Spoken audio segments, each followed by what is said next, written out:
ఈరోజు భారతీయ జనతా పార్టీ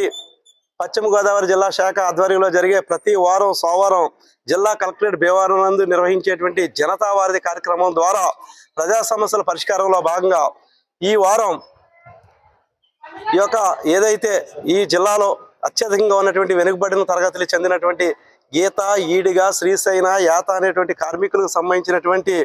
వారి యొక్క జీవనోపాధికి సంబంధించినటువంటి తాటి చెట్లను సంరక్షించే విధంగా సముద్ర తీర ప్రాంతాల్లో వాటిని ఒక గ్రీన్ బెల్ట్గా పరిరక్షించాలని, వారికి నీరా ప్రాజెక్టులు అదేవిధంగా ప్రభుత్వ పరంగా కఠినంగా ఉన్నటువంటి నిబంధనలను సడలించి వారి జీవనోపాధిని పెంపొందించే విధంగా ఈ యొక్క ప్రభుత్వం చర్యలు తీసుకోవాలని ఈరోజు అందుబాటులో ఉన్నటువంటి జిల్లా రెవెన్యూ అధికారి బిఎస్ శివనారాయణ రెడ్డి గారికి భారతీయ జనతా పార్టీ జనతా వారధి జిల్లా కమిటీ తరపున వారికి వినతిపత్రం ఇవ్వడం జరిగింది. వారు వెంటనే స్పందించి ప్రభుత్వానికి తక్షణంగా ఈ జిల్లాకి చేయవలసినటువంటి ఏదైతే సాధ్యమన్నాయో అన్నీ కూడా వాళ్ళ జీవనోపాధి మెరుగుపరిచే విధంగా మేము చర్యలు తీసుకుంటామని హామీ ఇవ్వడం జరిగింది.